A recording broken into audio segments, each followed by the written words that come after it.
Okay, you've made it to the 6th video, which is going to look at the Civil War. All right, as we've discussed in class, the southern United States really believed it was dependent on slavery, especially economically. Don't get me wrong. There were people in the South who recognized that slavery was a problem. They knew it was an embarrassment, that they kept human beings in bondage, and they recognized that slavery created a lot of economic and social problems in the South.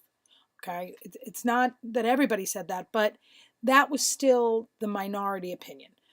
There might have been a couple of people who thought that, but the majority of people in the South really feared the loss of slave labor. So prior to the Civil War, the federal government was really focused on creating compromises between pro-slave and anti-slave groups. So you should remember in the earlier video that I had discussed the Missouri Compromise and how that was an attempt to, of course, create a balance between free and slave states. But 30 years later, when California applied for statehood as a free state, the government had to reach a new compromise to avoid conflicts over slavery, and this one is called the Compromise of 1850. Now, the Compromise of 1850 said that California could be free, but that when the people of New Mexico and in the Utah territory, so people, if you see in the map, that orange section there, when the people in those territories applied for statehood, the people in the territories would vote to decide whether or not they wanted to be a free or a slave state. Okay? And in addition to this, the Compromise of 1850 also strengthened the Fugitive Slave Act. All right. So again, another attempt to create a balance between free and slave states. 4 years after the Compromise of 1850, there was a new issue that came out. The government passed the Kansas Nebraska Act. Now, this law said that the people of Kansas and the people in the Nebraska territory, which you can see here with the blue arrows, it now said, according to the Kansas Nebraska Act, the people in these territories had the right to vote to decide whether or not they wanted to be a slave state. And this is called popular sovereignty. So the Kansas Nebraska Act establishes popular sovereignty, that the people of the Kansas and Nebraska territories can vote to decide whether or not they want to be free or slave states. And I'm sure as you remember, as you can see on the picture on the right, when they voted in Kansas to whether or not to be free or slave, it led to bloody Kansas because there was widespread violence between pro and anti-slavery forces. Now, again, the Kansas-Nebraska Act is a big deal.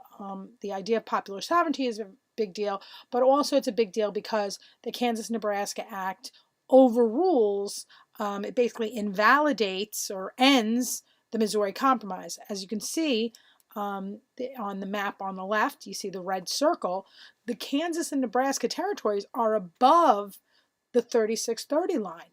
According to the Missouri Compromise, those areas were supposed to have been free states. But due to the Kansas-Nebraska Act, now that's no longer being enforced. Instead, the people of the territories can vote to be a slave state, and naturally that is going to anger a lot of anti-slave groups and anti-slave people. And that's, again, why this is called, another cause of the Civil War. All right. So by the time of Lincoln's inauguration on March 4th, 1861, the blue states at the bottom of this map had already seceded. So by the time Lincoln actually gets the job of president, these guys are already gone, right? But keep in mind, when these states, those blue states, when they secede, or which means leave, when they leave the Union, at first it's basically just talk. Because no action had really happened yet. Violence did not start. There was no violence between Union and Confederate states. There was nothing had really happened. Just they had sent their letters of succession, and that was it. And Lincoln did everything he could to, he really made an effort to try to reassure the South that he was not a threat to their way of life, that he wasn't looking for a fight, he didn't want to end slavery. In fact, he gave a speech. I went over this with you in class because it's a really famous speech where he said, "In your hands, my dissatisfied fellow countrymen, and not in mine, is the momentous issue of civil war. The government will not assail you. You have no conflict without being yourselves the aggressor. You have no oath registered in heaven to destroy the government, while I have the most solemn one to preserve, protect, and defend it." So again, he gave that speech on March 4th of 1861. And at that time, although those states had seceded, there hadn't been any violence yet. And so again, Abraham Lincoln is looking to reassure them. He really wants to preserve this union. But again, that speech didn't work. All right, it didn't matter to the Confederacy. They still, as you may recall, they really viewed him as a threat to the South. They did not trust him. They felt like they felt like they could no longer be part of the Union, and they wanted to secede.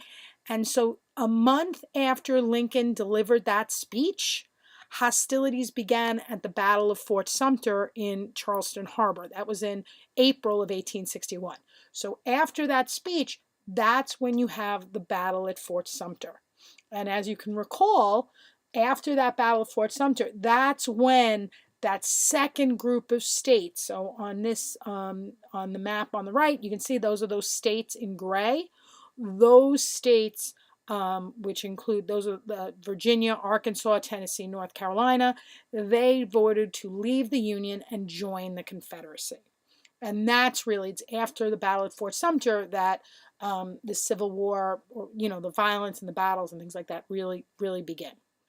Okay, so again, as I said in the speech, remember, Lincoln believed that secession was unlawful and treasonous, and that it was his sworn duty to protect and preserve the Union. He was not fighting to to free slaves.